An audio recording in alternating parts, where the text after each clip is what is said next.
Welcome to TV20 News. I'm Dan Monroe.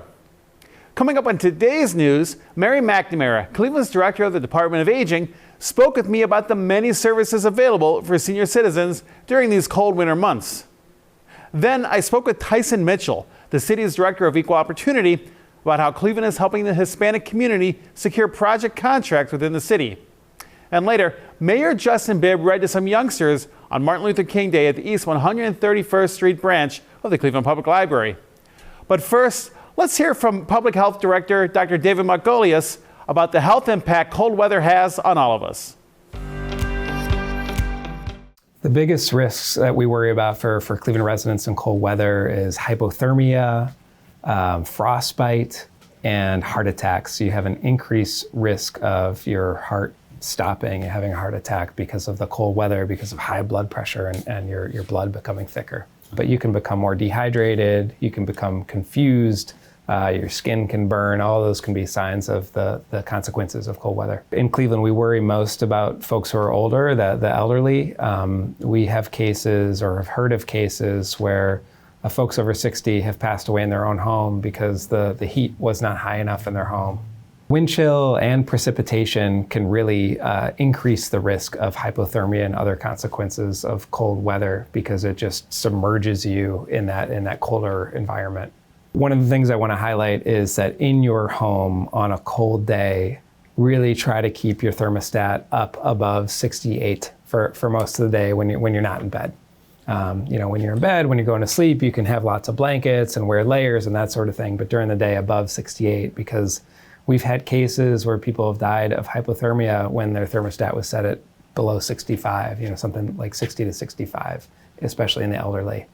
Now, when you're outside for those moments, thick gloves, hat, face covering if you've got it, coat, lots of layers, and if you can, try and make your time outside as brief as possible. When it comes to your automobile, same thing. Wear lots of layers, recognize that the heat's not going to turn on immediately. We would prefer that folks in Cleveland are not starting their car 10, 20 minutes in advance because that does contribute to air pollution in our community. And so, assume that your time in the car is going to feel like you're outside for at least the first 10, 20 minutes of your commute. If you're out there and isolated, calling 211 for resources, calling the emergency 911 if it's an emergency, and if you're not feeling well and need help, that's what these services are there for.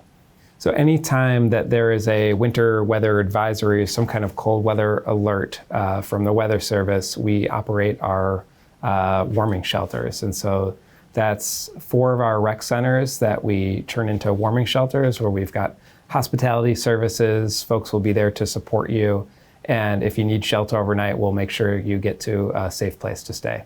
What the weather experts say is that climate change is making the weather patterns less predictable than they used to be. But in Cleveland, we've had cold, wet winters all of our lives, and so this is something that we're used to. However, every winter we lose some of our residents to deaths from cold weather, and if we can prevent that, that's what public health is. Recently, I had the pleasure of sitting down and talking with Mary McNamara, director of the Department of Aging, about how our seniors are being helped out during these cold months. Okay, joining me right now is Mary McNamara, director of the Cleveland Department of Aging. Mary, thank you so much for joining me. It's good to be here, Dan. Have you been outside? I have. It's cold. It's cold. It's very cold. And I think a lot about the Department of Aging. You look at a lot of, take care of a lot of Cleveland seniors through resources. I wonder if today you could talk to me about some of the resources to help our seniors stay warm, stay heated, stay safe this winter. Absolutely, yes. We want people to feel safe in their home and know where to turn when they need help. So first, if I can, I'll talk about furnace repair. Because when it drops to these low temperatures, your furnace is working overtime. And so a regular call we get at the Department of Aging is, one, how do I find a trusted contractor? And then the second is, I can't afford the cost of the repair. So let me talk first about that, which is if you can't afford the cost of the repair, there are 2 great nonprofits in our community that do provide furnace repair for income eligible homeowners. The first is called Community Housing Solutions, These agencies have been around for decades, so they can be trusted. So Community Housing Solutions, their main office for home repairs is over on West 45th Street. And it requires an application. There is an income threshold, but all you need to do is call them and find out if you're eligible for it. And they can do a furnace repair or a whole furnace rebuild. And the number to Community Housing Solutions is 216-651-0077. The other agency is CHN Housing Partners. And they're over in the Asia Town Plaza. And again, a trusted agency. They're at 216-574-7100. Now, I'll tell folks this isn't an overnight repair. There is an application process, and you have to provide supporting documents. But if you're able to, whether through using a space heater or relocating, that cost would be at none to you. It would both agencies would cover it. Oh, that's huge, and cost is especially a factor.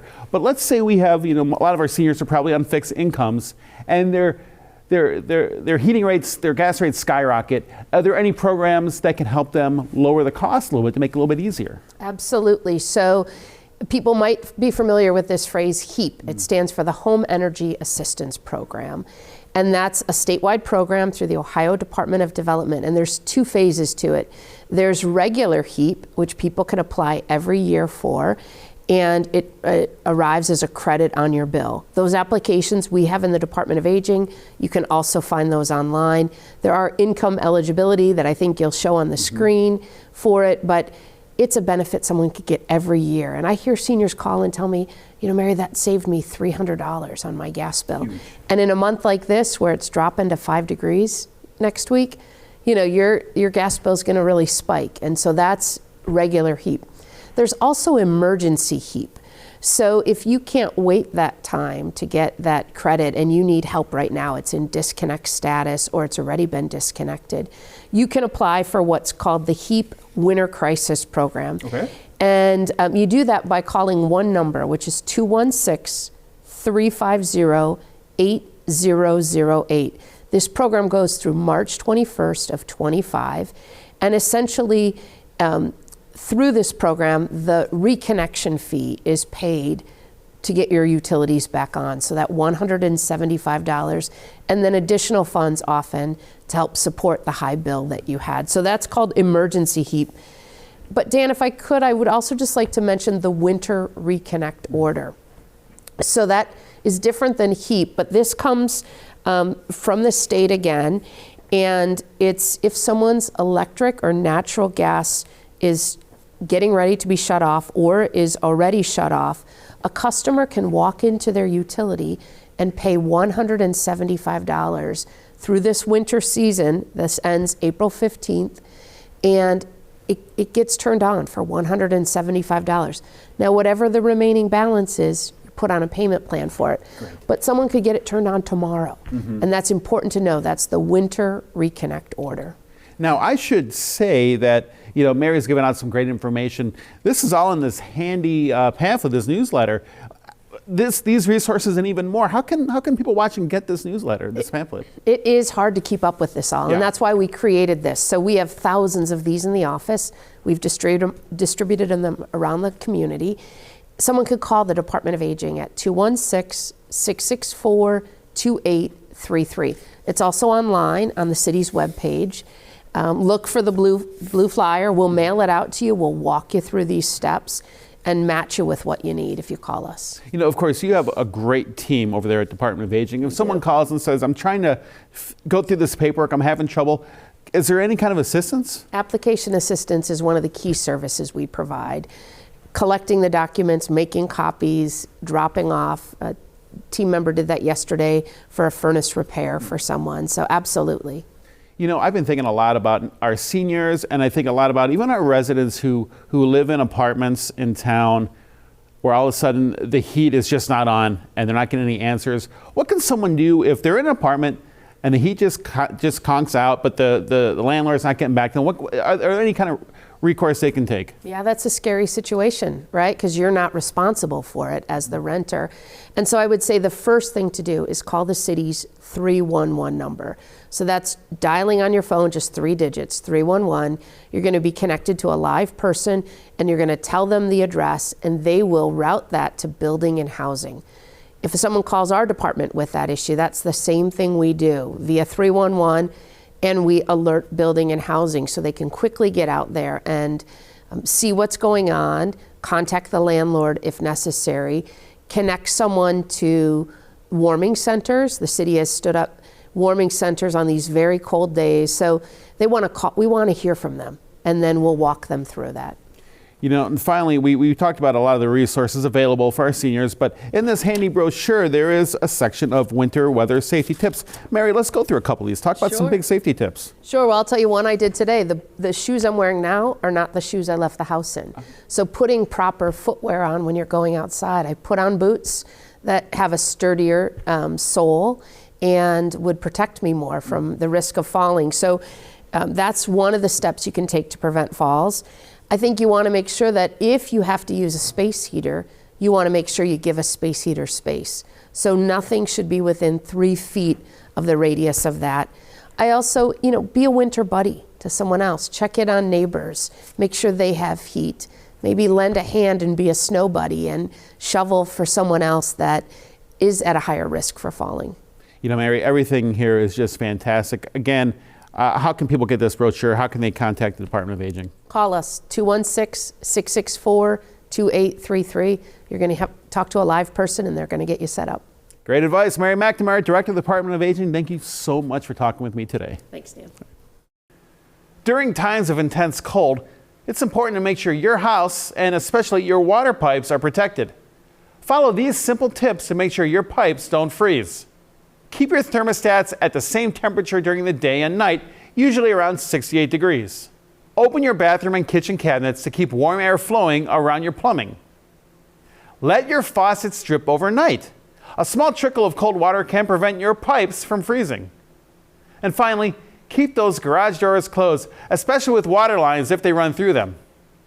These simple tips can save you a ton of worry when Old Man Winter comes knocking on your door. We'll be back with more TV20 News after this. Today's vote, in my eyes, is not a very difficult one.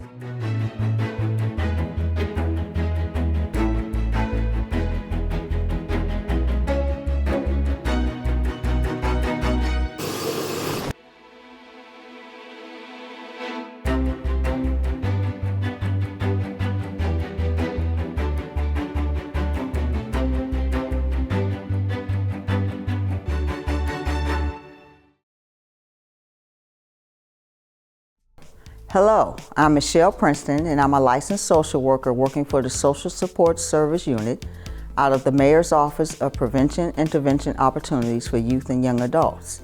The City of Cleveland has demonstrated a long-term commitment to residents working to create safe spaces in our neighborhood resource and recreation centers where families can access free resources and support services. We are committed to working together with families and other community providers to identify and help families who are struggling to achieve a better quality of life. To access the social support services, leave a message at 216-664-2223 and a team member will return your call.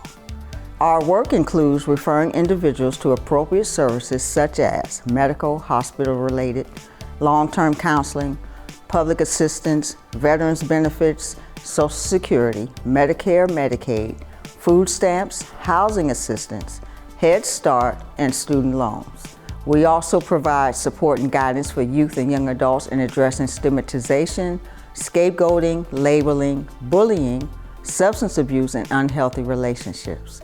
Once again, to access social support services, leave a message at 216-664-2223 and a team member will return your call. Thank you. Cleveland, we're listening. The Cleveland Division of Air Quality values your voices, your concerns, stories, and ideas. We're using them to help shape an important update to the city's air pollution rules. In January, we invite you to attend informational meetings to learn more about the updated air code. These meetings are an opportunity for you to share your thoughts, provide feedback, and submit written comments.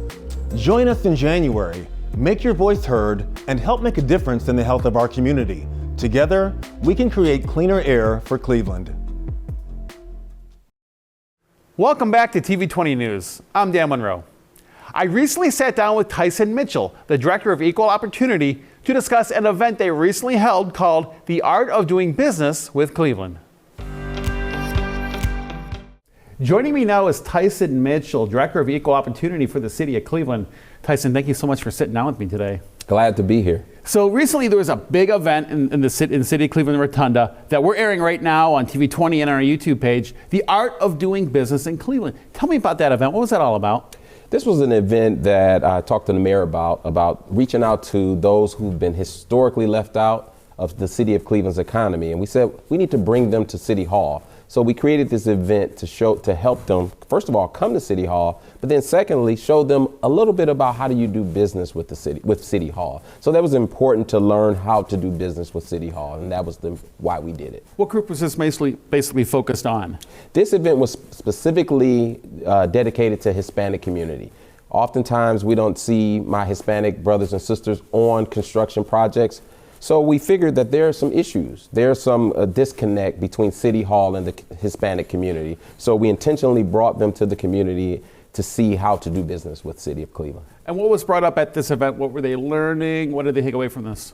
Well, the takeaway is, first of all, that we care. Mm-hmm. You know, belonging is very important. All of us want to feel like we belong in life. So after they learned that we do care, we talk a little bit about doing business with City of Cleveland. What does procurement look like? What are the contracts that we have out in the ecosystem that you can potentially bid on? So we really just gave them an introductory version of what procurement department does and what my Office of Equal Opportunity does and how we can help them.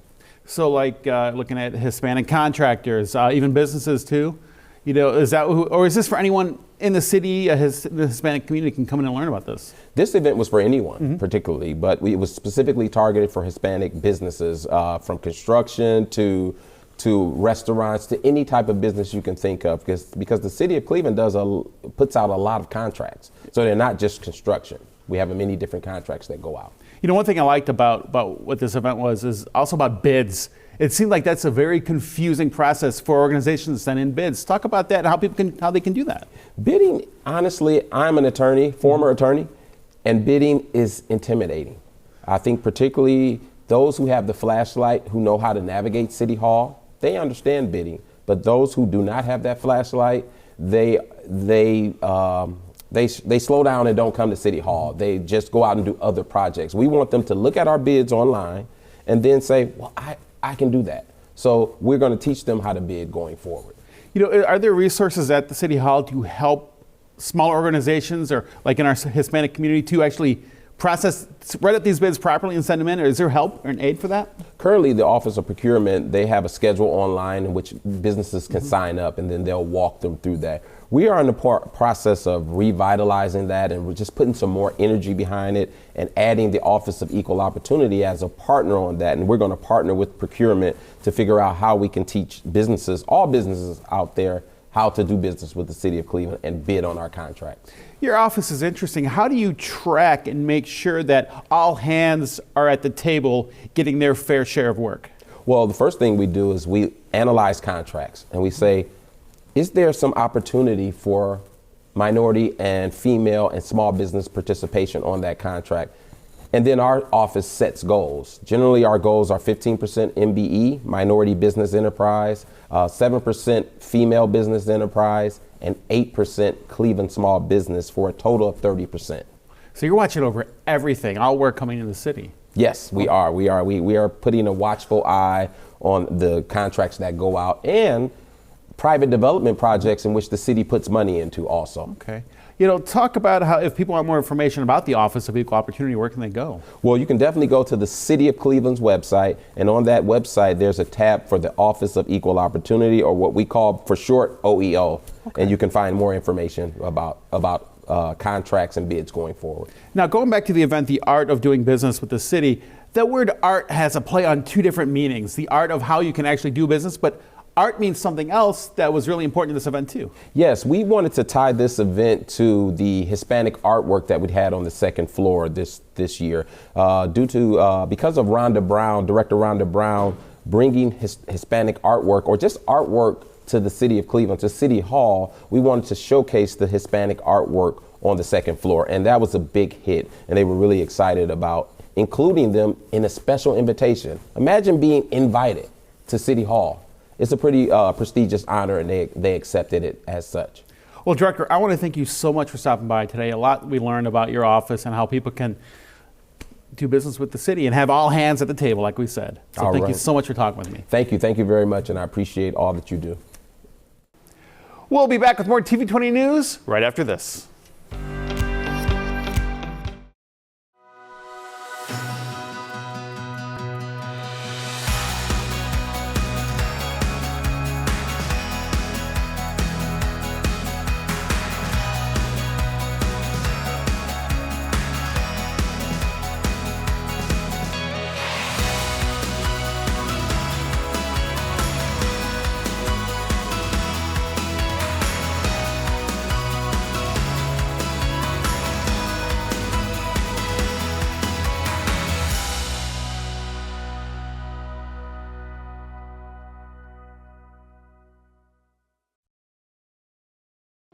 At Cleveland Rape Crisis Center, we believe that everyone deserves to feel safe, supported, and heard. For over 50 years, we have been here to help survivors of rape, sexual abuse, and human trafficking rebuild their lives and to prevent future violence through education and advocacy. Our services are confidential and always free of charge. We provide 24/7 crisis and support hotline for immediate help, individual and group counseling to promote healing, specialized services for children and families, advocacy and legal support to navigate complex systems, prevention education to empower communities, resources and support for deaf and hard of hearing survivors through our Deaf Pathways program, and drop-in center for the on-spot assistance. No matter what you're going through, you are not alone. Call our 24/7 hotline at 216-619-6192 or text 216-619-6192 or visit clevelandrapecrisis.org to chat with a trained professional. Help is here and healing is possible. Together, we can make a difference.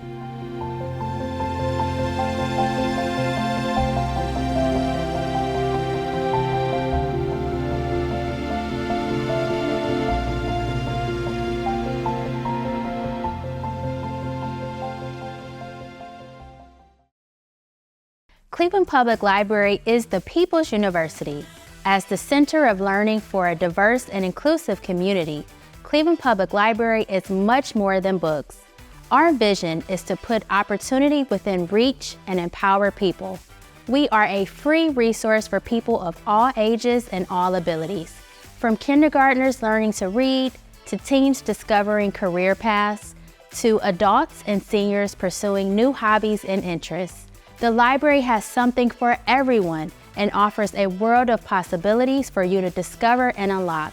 Visit Cleveland Public Library and access free programs and services in arts and culture, social services, literature, technology, family and education, and much more. Learn more at cpl.org and start your story with us at the People's University. Welcome back to TV20 News. I'm Dan Monroe. At the Cleveland Public Library's branch on East 131st Street, the Martin Luther King Jr. holiday was a day on, not a day off. This was a day for young people to learn about Dr. King through reading. Dr. King always wanted everyone to take this day and recognize that this is a day on, not a day off. It's an opportunity for us to promote reading and promote the fact that we always are in service. Well, I was so pleased to hear the young people talking about the legacy of Dr. King and recognizing his importance. And I also think that there's a lot of work that we need to do to make sure they understand where the country was beforehand and where we are now. One of the great things about Martin Luther King was that he spent a lot of time reading, and some of his favorite books helped inspire him to do more. And one of the things that we want to make sure is happening is that we work with our children days on, days off, and the weekends to make sure that they're reading for pleasure as well as learning how to read, so that they can make sure that they are continuing some of the different opportunities that Martin Luther King had. Cleveland Mayor Justin Bibb attended the event and even read some books to the delight of the young audience. Mayor Bibb said this particular library holds a special place in his heart.